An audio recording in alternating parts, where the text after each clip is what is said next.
You're 60 and single with $1 million. Is that enough to retire?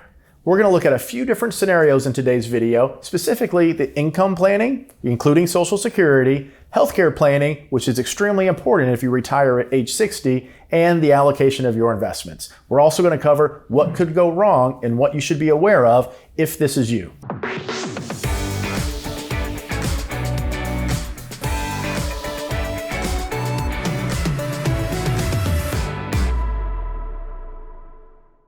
Now, the principles in this video apply whether you're single or married. A lot of times we do videos about being married and we get comments from people that are single, so we're fulfilling that request right now and doing a single video, but it doesn't mean that concepts don't apply to you if you are married. The big differences, of course, would be your tax bracket, because married filing jointly versus single tax brackets, and also you have more Social Security checks, typically more expenses, 2 health cares to worry about prior to Medicare age. But the overall concepts I'm going to cover today definitely apply to you whether you're single or married. Okay, we're going to start with the 4% rule with a go-go spending plan. But what most people also forget about is the healthcare expense and including that in the $40,000. So at first, I'm going to throw that on top of the $40,000, on top of the go-go spending, and we're going to see just where that is. So we have $40,000 as our baseline living expenses throughout retirement. So this is going to inflate as we go throughout the years. We have it at 2.5%. The go-go, that is $20,000 a year, each year for a total of 10 years. So if you like to golf, if you like to fish, if you like to travel from 60 to 70, and you want to spend a little bit more than that $40,000 baseline withdrawal amount, we're including that in here.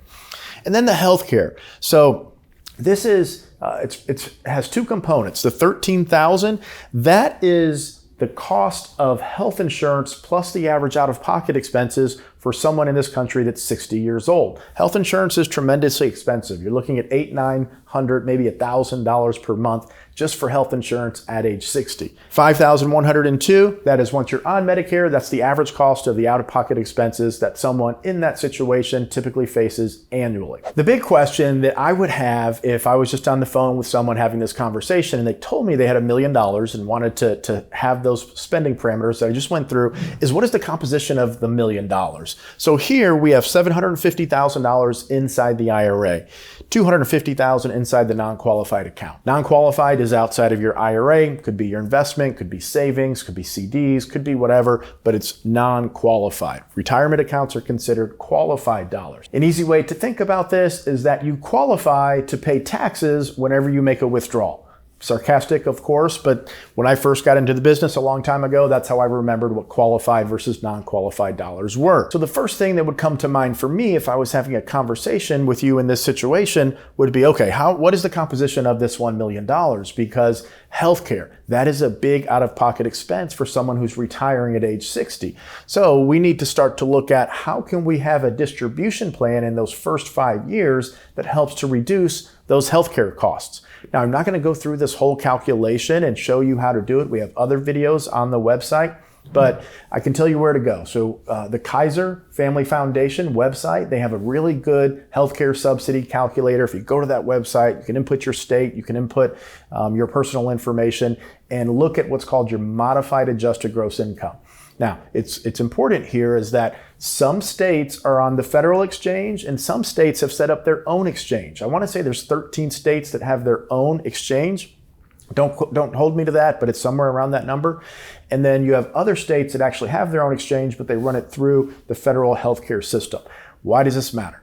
Because the calculation for modified adjusted gross income may be a little bit different in your state. Now, modified adjusted gross income is very important because when we add all of your income together, that determines if you qualify for a subsidy or not. So what we would do in this particular planning situation is recommend, most likely we would look at tax analysis as far as Roth conversion, and what we do with that tax analysis is we want to have visibility into the future. So we would really want to compare the 2 different scenarios. Those 2 scenarios are, one, if I withdraw from my non-qualified account because I've already paid taxes on that money, it doesn't go on my tax return. So my modified adjusted gross income is actually 0. So at a 0 modified adjusted gross income, you would pay $0 for health insurance if you went through the exchange. Now, the second scenario we want to compare that to is Longer term, if we looked at doing Roth conversions, does that put us into a much better situation? Meaning if we took money out of that retirement account and converted it to a tax-free Roth and used some of the non-qualified dollars to pay taxes on that conversion, would that put us in a better situation long term? So based on the spending levels here, my gut tells me that the Roth conversion strategy, at least a full one, probably is not the best way to go. Although it may make sense to do a partial Roth conversion strategy and target a modified adjusted gross income level where you still qualify for a subsidy. Maybe it would cut the premium by 50% or 60% or 30%, somewhere in that range, and we would look at a few different situations there. Now that's a whole video in and of itself. That's step 4 of the retirement success plan here at Oak Harvest Financial Group. It's healthcare planning. The purpose of this video is to not get into healthcare, but the purpose of this conversation is to help you understand what I would be thinking as a retirement planner when I look at the composition of these assets. So 750 in IRA, 250 in non-qual. That would be the first part that we really have to dig into. Where are we going to get your income from? Do we benefit more by saving cost on health insurance premiums by going for the subsidy, or would we benefit more long-term by looking at a Roth conversion strategy or a partial Roth conversion strategy where we try to knock out both 1 and 2, have a lower health insurance premium, but also get some dollars over into that Roth IRA? Okay, our first simulation here is going to assume that we carry those health insurance costs, that we don't do any planning to qualify for the subsidy. Now, one variable I forgot to mention in the beginning was the life expectancy. So we're looking at age 92 here. If you're over the age of 60 and a male, your average life expectancy is about 85. If you're female, your average life expectancy is about age 88 in this country. But we always want to plan for a little bit longer, because if we plan for too long and you die, well, that's okay, you die with money. If we plan for too little and you live longer, that's a bad situation to be in. So your health, your genetics, those are personal variables that can, of course, influence the age to which we're expecting you to live. But for this planning scenario, we're going out to age 92. Okay, we have 75%. So that means out of 1,000 simulations, in 750 of them, you pass away with money. Now, to go back through those parameters, $40,000 baseline spending throughout retirement, which is inflation. An additional $20,000 per year for the first 10 years. And then health insurance costs of about $13,000 per year prior to Medicare, which includes your health insurance premium, as well as your average out-of-pocket costs for someone that age. Okay, the first thing we're going to do is now assume that we had planned for the health insurance costs. We withdrew money from the non-qualified accounts, kept the IRAs deferring. Therefore, we qualified for a 100% subsidy for the health insurance premium. And we are going to change this. Instead of $13,584, we're going to change the cost assumption for private insurance prior to Medicare. So we're going to keep the out-of-pocket expenses, but for insurance, we're going to put it at 0. This means that we have planned for achieving the subsidy, and now our expenses prior to Medicare are just about $3,600. Now, something very important here. When you're doing planning for healthcare, you have to have a minimum level of income in order to qualify for the subsidy. So let's say you do all this planning and you get 0 income on your tax return for your modified adjusted gross income. You could be shocked to find out that you actually still pay 100% of your health insurance costs because you didn't have, I believe it's at least the federal poverty limit for income. So it's around $18,000 or $19,000, I believe, but don't hold me to that number, because when I last looked at it, that was an analysis for a married couple with 2 people in the household. If you're single or have 3 people, those are things that can change, but you can get that information on healthcare.gov, as well as just Googling federal poverty limit and qualifying for a subsidy. Do a little bit of research here. If you have a CPA or if you have someone you work with that can help you here, but make sure what I want you to know is that if you do planning so well that you get down to a 0 modified adjusted gross income, you'll actually end up paying 100% of your health insurance costs, and you won't find out until the end of the next year, because you have to self-report your income first to qualify for that subsidy, usually in November. I think it's November 15th open enrollment. And then once your tax return gets filed for the following year, If it doesn't match up to what you reported and you actually have zero income because you've taken it all from the non-qualified, you could get hit with a tax bill for that full, let's call it $10,000, $11,000, $12,000, $13,000. So make sure to be aware of that one. Okay, so we haven't changed anything except that health insurance premium. We were at 75% previously. Now we are up to 82%. So increase the probability, not a ton, but definitely it's a step in the right direction. So then what we would do is we would compare the overall probability from some type of like medium approach to where, okay, we're doing a tax analysis now, possibly we're doing some Roth conversions and reducing the health insurance premium maybe by 40% or 60%. So we're not going to go through all of that today because this video would turn into an extra 15 or 20 minutes, but I just want to make you aware of some of the choices. Again, this isn't black and white.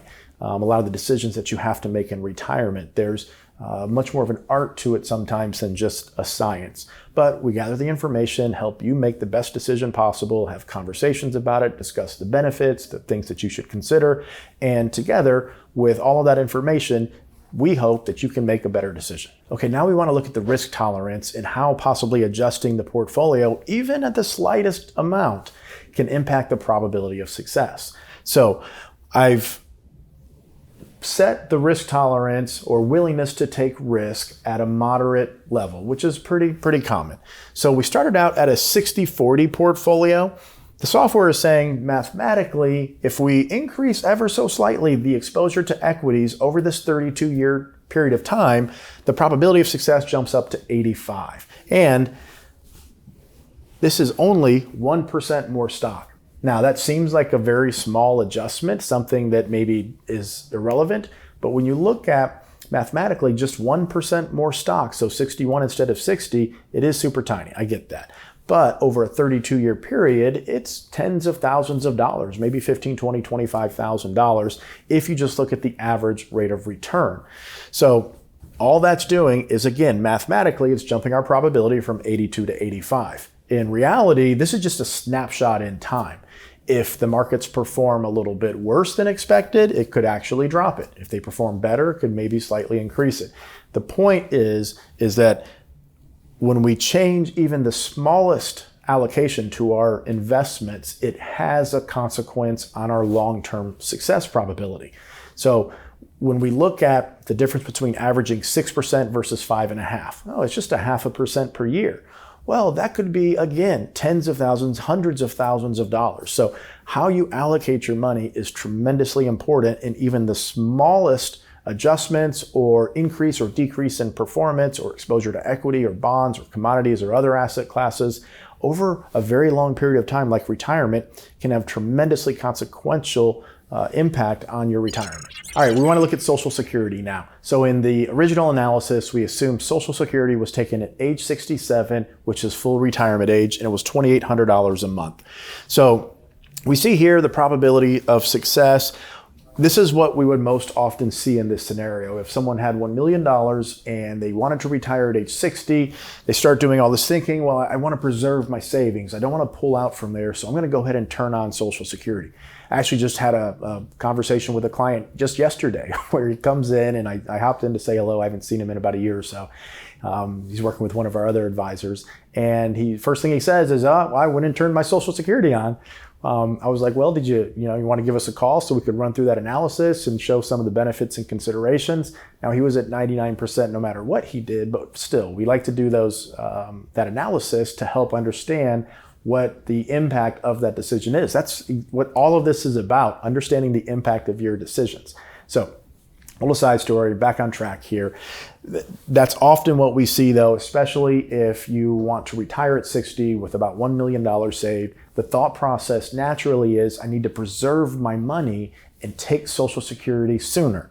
So we see here, it drops from about 77% versus if we defer to age 70, it jumps up to 88%. The difference between taking Social Security at 62 versus age 70, if we just look at the numbers, 62, $729,000 of income, age 70, $958,000 of income. So remember, this is for a single person. So if you had two spouses that were both in the workforce and qualify for their own Social Security, that's about a $250,000 $220,000, $230,000 difference, that would be multiplied by 2. So almost $500,000 difference in those two income levels just from taking Social Security at a different time. If we look at full retirement age, it's about $873,000. Again, this is living to age 92. So if you live less, if you live longer, of course, those numbers will change. But Social Security is a significant source of income in retirement. Again, I'm not telling you to defer it all the way to age 70. What I am telling you is based on your particular situation, you should understand the impact of taking it at 62 versus 67 versus 70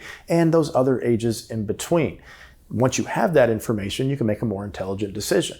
And also, you don't have to decide at 60 that you're going to take it at 67. We could build a plan that is the tentative framework that we're operating within. But then once we get to 63, let's say the market goes down 30% and you suffer some damage in the portfolio, we may sit down and have a conversation and say, you know what, let's go ahead and turn that Social Security on now. Let's give that account time to rebound. We would have built some other sources where you can get income from, but that's one example of why you might want to take it earlier. So you're not stuck to any particular decision. It's really a year-to-year analysis and conversation. And then with that information, you make the best decision possible. Okay, now we want to look at the sequence of returns risk. So if you're a normal viewer to this channel, you've heard me talk about this before. If not, sequence of returns risk is a big deal. It's the combination of withdrawals and portfolio declines in the first few years of retirement. It's almost like if you're digging a hole by taking, well, you are digging a hole essentially by taking money out of your accounts. But if the portfolio also goes down substantially in the first couple of years, it just makes that hole go so much deeper. And the concern is you dig such a deep hole in the first couple of years, when the market rebounds or your portfolio starts to increase in value, it's decreased to such a point that the interest you're earning on that lower amount isn't enough to get you out of that hole possibly. It definitely reduces your probability of success to a large extent. So here's what we see. Looking at first 2 years of retirement, down 20%, down 8%, while taking those withdrawals, the green line versus the red line. So look at the hole that we've dug here. So even though we're earning positive returns in the rest of the retirement in this particular analysis, we've dug such a big hole that we never rebound. It's because we're still taking that same level of income, and that same level of income represents a larger percentage of the overall account. So if you're taking a larger percentage, it's going to deteriorate in value much more rapidly.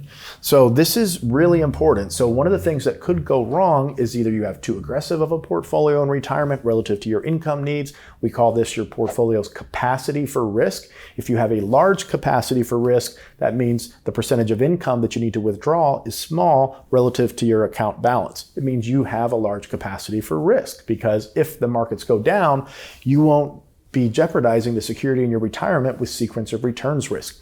If you have a low capacity for risk, you are absolutely exposed to something like this happening. Now, this situation that we're looking at, remember the parameters from the beginning. 4% rule was the baseline spending throughout retirement. Okay, we fixed the healthcare, so that's virtually non-existent during the first few years of retirement because we qualified for the subsidy. But I put the go-go spending, the $20,000 per year for the first 10 years. Now, in reality, if someone wanted that go-go spending in this plan, this would be the number one thing that we were paying attention to when we did the semi-annual reviews or quarterly reviews or however those are set up, because this would be the biggest risk at that point. Now, if we had a good first year, a good second year of retirement, it significantly takes the risk of this out of the picture. One, you have 2 less years that your money has to last, but you've made money in those years, assuming the market had went up. So just keep in mind how all of this is tied together. This concept is so important for your retirement. I want to show you it in another way. So all of these squiggly lines represent different paths of potential returns of your investment portfolio throughout retirement. But the thing to point out is these are 14 trials that all of these average between 5.3 and 5.4%. So negligible difference mathematically here between these returns. But we see in about 20 years, in 2044, even though we've averaged 5.3, 5.4% in all of these simulations, in 20 years, one of them we end up with 1.7 million.